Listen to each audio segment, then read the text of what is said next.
There's a kind of mess that feels strangely unfair. Not the obvious mess.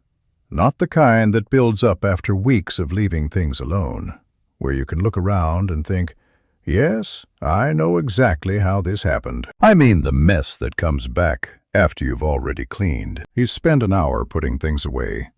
The floor is clear. The table looks calm again. The kitchen counter is finally visible. For a little while, the whole home feels lighter. And then, by the next evening, somehow it's back. A coat has landed over a chair. A bag is sitting by the door. There's a cup on the side table. A few papers have appeared on the dining table because they needed dealing with, but not quite yet. Shoes are almost back where they belong, but not quite. One small thing becomes five. 5 small things become that familiar feeling that the house has slipped away from you again. And the most frustrating part is that it doesn't always happen because you're lazy. A lot of the time it happens because cleaning and staying tidy are two different skills. Cleaning is something you do. Staying tidy is something the home has to support. Most of us try to solve recurring mess by adding more effort. We clean harder. We do a big reset at the weekend. We buy another storage box. We promise ourselves we'll be more disciplined this time. And for a day or two, it can look as if it's worked. But if the home is arranged in a way that makes mess easy and order slightly inconvenient, the mess usually comes back. Not because you failed, not because you don't care enough, but because mess has less resistance. It's easier to drop the coat than hang it up. Easier to put the letter on the table than decide where it should go. Easier to leave the bag where your hand naturally lets go of it. That is where a Japanese-inspired way of thinking can be useful. Not because Japan has some perfect answer to home life, or because every Japanese home is calm and beautifully arranged. That would be far too simple.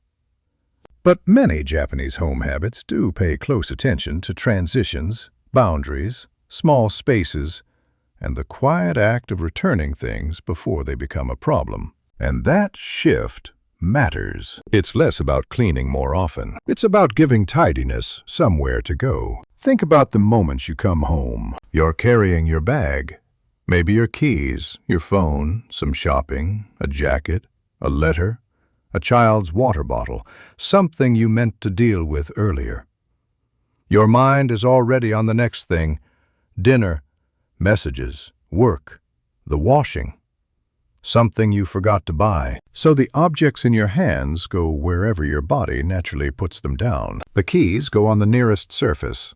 The bag stays by the door. The coat goes over a chair. The letter lands on the table because you'll deal with it later. At the time, none of it feels like a decision. But every object left without a clear place becomes a small decision waiting for you later. That is one of the quieter reasons a home becomes messy again so quickly. It isn't only that things are out of place, it's that too many things have been left half-decided. A useful Japanese-inspired principle here is to treat the entrance of the home as a boundary. In many Japanese homes, the genkan is the entry area, where shoes are removed before stepping fully inside. But beyond the shoes, there's a practical idea there. The entrance becomes a pause between the outside world and the inside of the home. Even if your home doesn't have a proper entrance area, you can still borrow that idea. You create a small stopping point near the door, so the outside world doesn't spill across the whole house. It doesn't need to be beautiful. It doesn't need to look like a design magazine. It just needs to be clear. Keys go in one small tray. A bag goes on one hook or in one place. Shoes return to one area. Letters go into one standing file, not onto the table where you eat. Coats need a place that takes less effort than dropping them over a chair. That last part is important. The correct action has to be easier than the messy action. If putting your coat away means opening a cupboard, moving other clothes, finding a hanger, and squeezing it into a crowded rail, the chair will probably win. But if there's a simple hook nearby, the hook has a chance. This is where tidiness is often misunderstood. We think the answer is more discipline, and sometimes discipline helps, of course.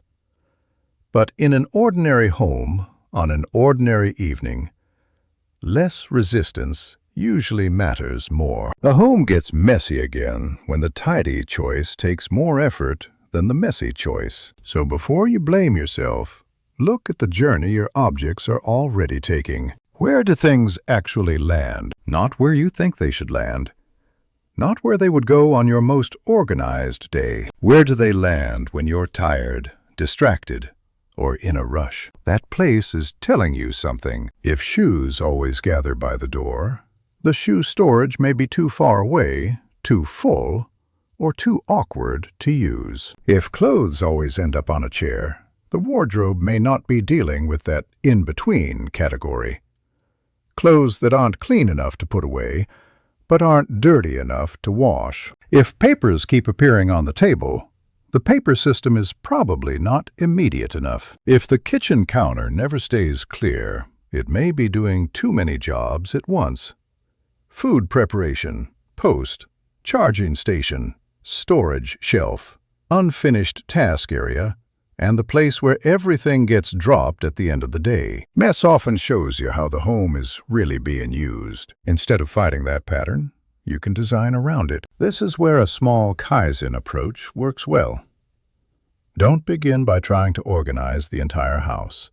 That sounds sensible, but it often becomes too big too quickly. Choose one recurring mess that comes back every day, just one. Then make that particular mess slightly harder to repeat. If the table always becomes a dumping zone, don't start by buying a new cabinet. Start with a simple question.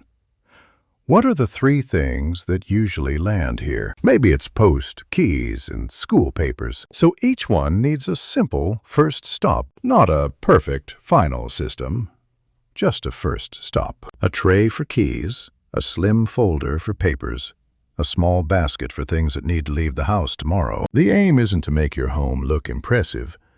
It's to stop objects floating around with no decision attached to them. There's also something important about visibility. Many homes feel messy because too much is visible at once.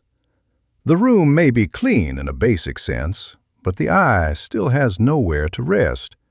Every surface is saying something. Every shelf is holding too much. Every object is quietly asking for attention. Japanese-inspired interiors often make use of empty space, sometimes described through the idea of ma. Not in a mystical way, in a very practical way. Space around objects changes how a room feels. A surface doesn't need to be full to be useful. A clear floor doesn't need to be decorated. A shelf doesn't need to show every object you like. When a home has a bit of breathing room, small mess is easier to notice early.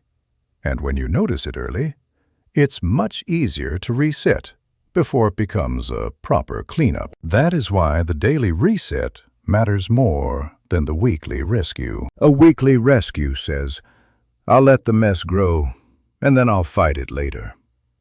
A daily reset says, I'll return things before they become a bigger problem. And the daily reset doesn't need to be long. It really shouldn't be. If it feels like another cleaning session, you won't want to do it for very long. 5 minutes can be enough. Choose one time of day when the home naturally changes state.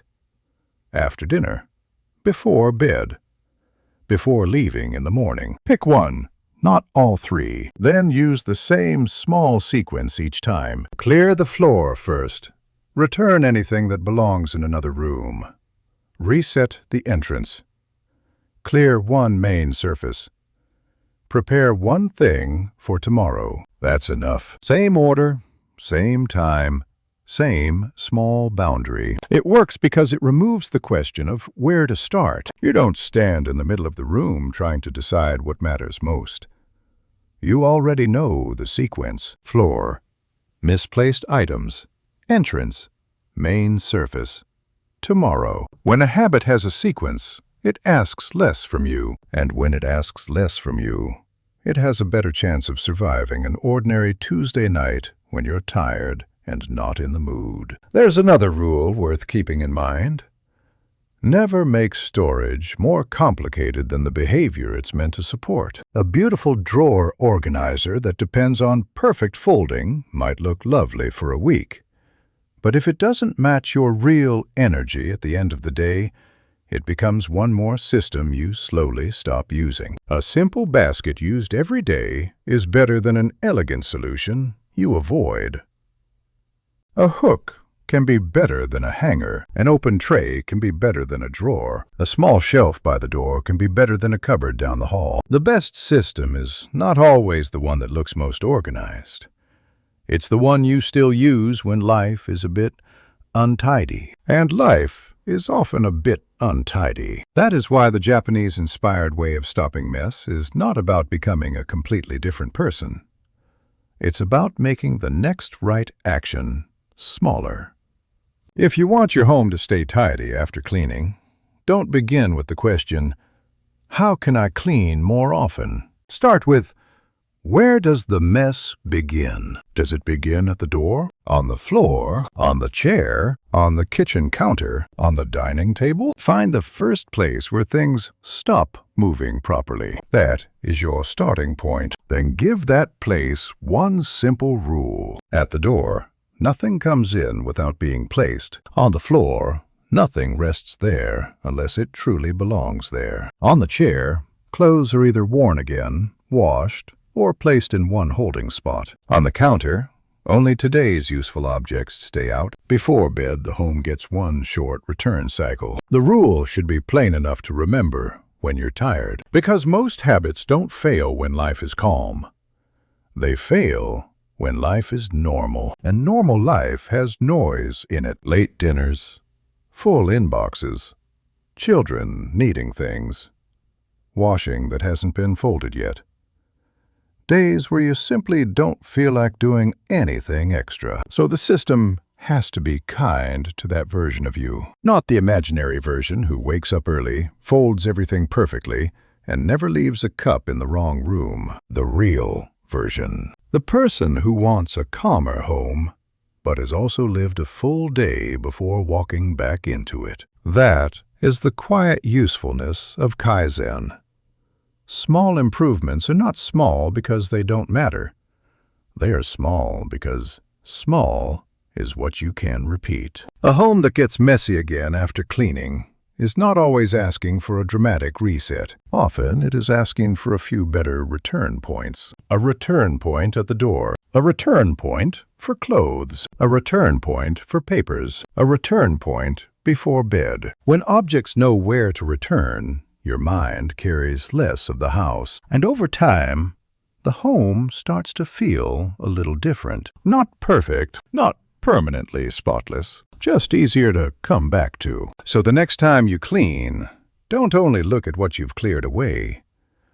Look at what is likely to happen afterwards. Where will the keys go tomorrow? Where will the bag land? Where will the papers wait? Where will the clothes pause? Where will the day end? Because a tidy home is not built only in the moment when you clean everything up. It's built in the small design choices that make the same mess less likely to return. And that kind of order tends to last longer. Not because it demands a new personality, but because it gives your real life a clearer place to return.